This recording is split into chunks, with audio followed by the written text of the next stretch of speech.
angels is best said in Psalms 22:22.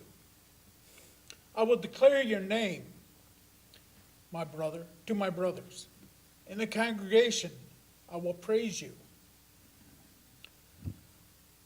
Mary found she had an uphill battle to get me back in church. Mary's perseverance and persistence in her faith of God never wavered. She knew when to profess it,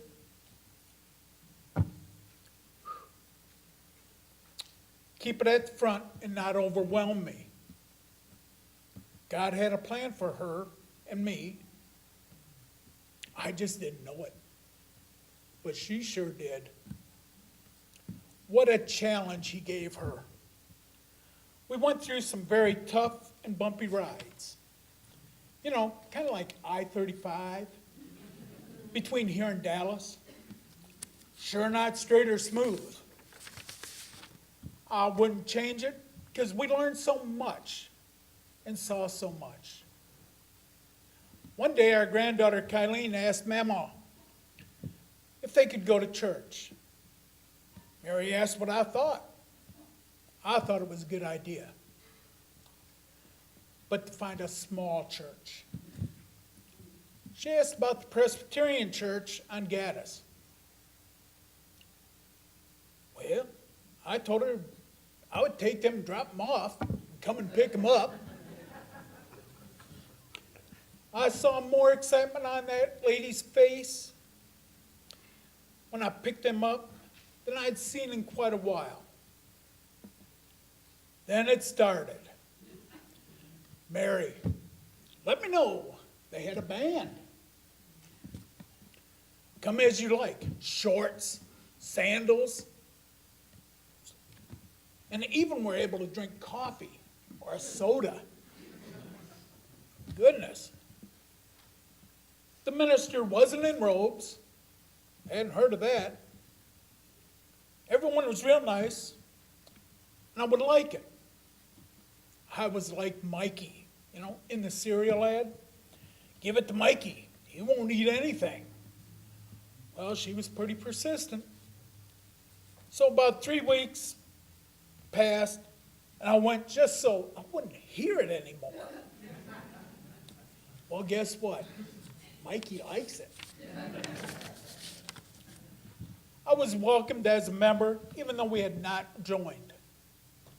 Well, that changed about 3 weeks later when I asked about us joining the church. Well, her persistence and perseverance paid off. She got me in the door, joining the church after not going for 30 plus years.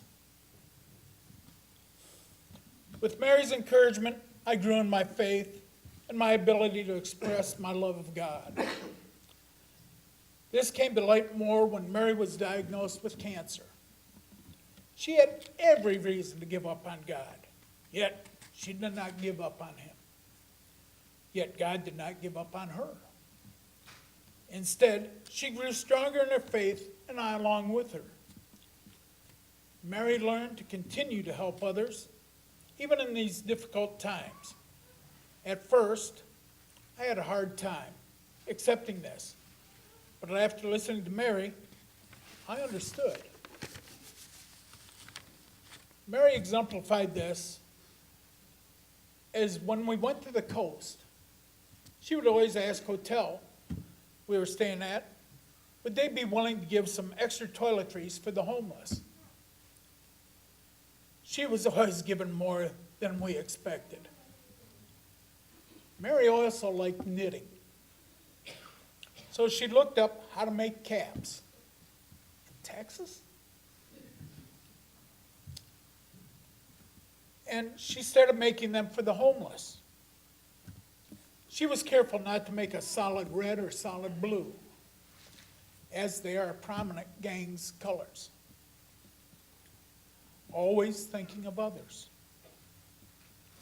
Mary would always have her knitting with her for the caps. She went to the hospital, and first thing she wanted was her knitting. You got other things to worry about, lady.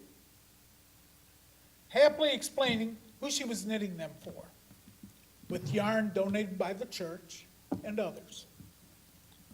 In the meantime, it was brought to my attention by nurses on the floor that I was always taking care of families of patients by comforting them. At the cancer center, nurses enjoyed having Mary with her infectious laugh and positive attitude, talking with others. I remember this one woman on her phone in the waiting room of ICU when Mary was there. She was having a very rough time, that she was unable to tell her father that she loved him now and that he was in a coma. I was talking with her and asked if I could pray for her. I told her that her father could still hear her.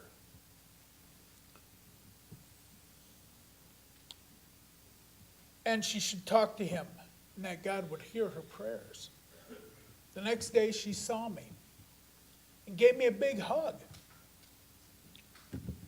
and said, "You worked a miracle." Her father was out of the coma, was drinking water, and it was because of my prayers. I told her I worked no miracles,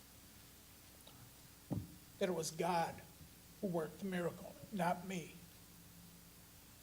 Thanks to Mary's perseverance, I'm able to proclaim his name and praise him.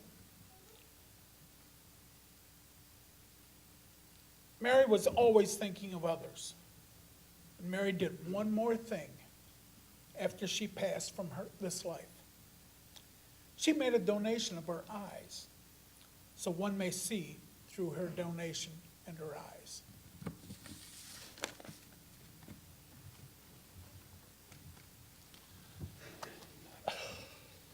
Howdy. Well, when I was born, I had a great cloud of witnesses. I mean, women. There was my grandmothers, my aunts. They were all very religious. There's a word for it, but I can't think of it. Anywho, and my sisters, my wonderful sisters, they were very influential in me growing up. The girls, when I started Pflugerville, I didn't know anybody. And the girls, all my friends were girls, and they helped ease me into this hick town. Back then, Pflugerville was K through 12 in one building.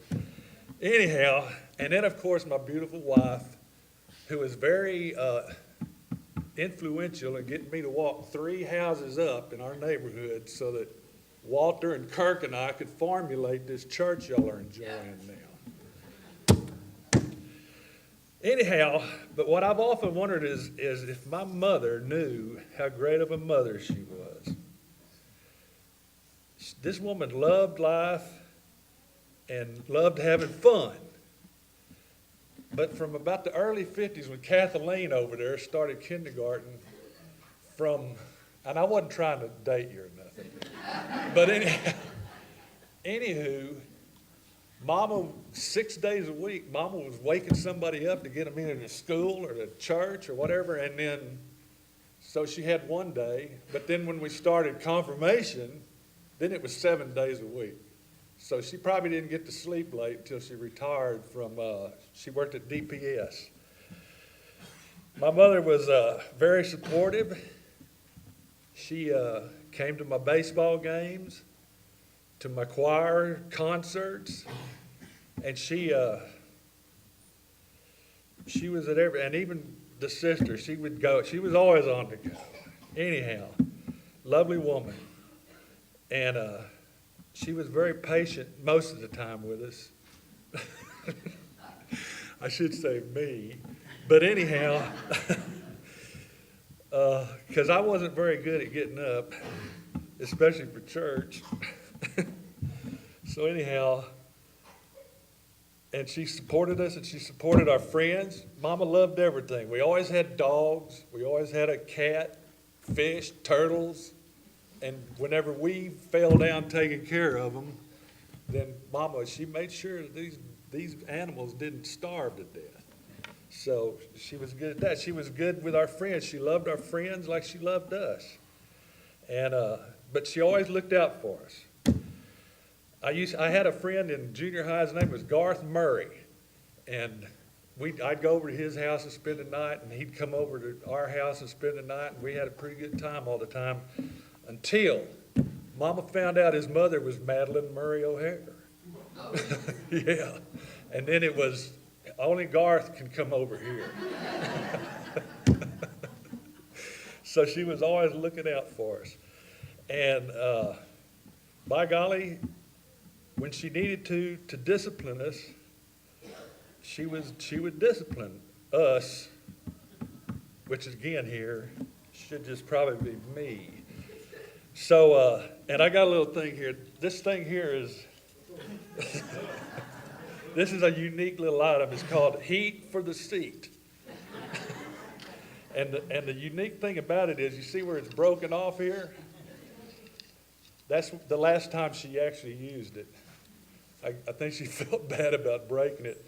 But and another unique thing about this is it was never used on a female's behind.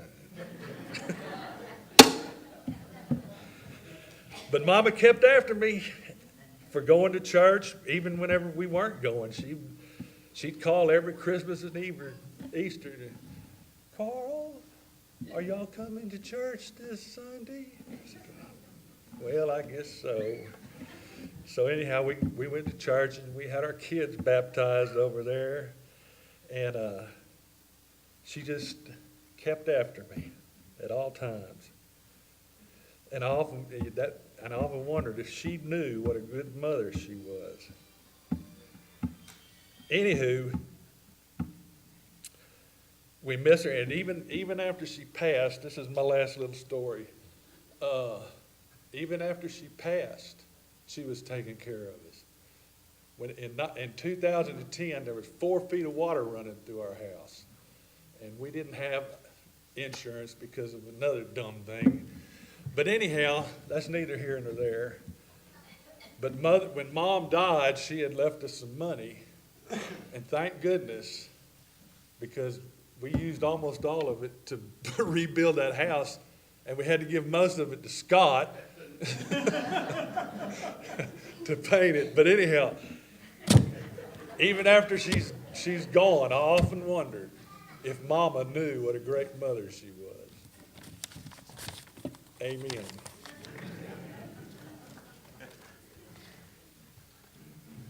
Good morning. Happy Mother's Day. Great clouds of witnesses are the women in my life. From my mom, coaches, teachers, and my wife. All these women have taught, supported, and stood from my side till now, from the beginning until now. My mom supported me 24/7, no matter how long it took to achieve whatever task or goal I needed. She was the first to put God into my life, and I spent the next 8 years attending Catholic school. Between the nuns and my mother, they did their best to keep me on the right path. With their determination and perseverance, they kept me from getting too far entangled with the wrong crowd. I realize now they had a big task trying to keep me aligned. From the age of 8 to 16, the 2 finest bowling coaches I ever had were women. They were a big part of my life and my family, as they encouraged me to do the best and achieve high goals. They kept me grounded, not only with training, but with encouraging me to be the best person I can be, on and off the bowling lanes. As I began to get older, past 16, I started wandering off the correct path that these women had instilled in me. I started exploring. I thought I knew more than I did, and I didn't need their guidance and love as I did in my younger years. But as I quickly found out, I needed those strong women and their perseverance to continue to be in my life. I needed them more than they knew. Since the first day I met my wife, Spring Elizabeth, after hours of talking on the phone, I knew that she was the woman with strong perseverance and determination. A woman that I wanted and that I needed in my life. She encouraged me to change my direction of my life, to change the direction of my life, which becoming more involved with both of our families and reaching out to a church family. I wouldn't be standing here today in front of all of you without the love and support that she has given me. Guys, here's a little advice from me to you. Each day you must surround yourself with women who show perseverance, determination, and resolution, as they are the ones that encourage you to do things and to keep you doing it until the end, no matter how hard it seems to be. Let's close with a prayer. Dear Lord, I approach you to give thanks to all the mothers who generously and freely give love, comfort, and guidance to their children every day. I ask you, Lord, to give them strength to carry on doing their work. Give them patience and let them see that they are loved, appreciated, and respected. I thank you for the sacrifice each mother makes every day. And I pray you bless them and touch them with your grace. I pray this in your mighty name. Amen.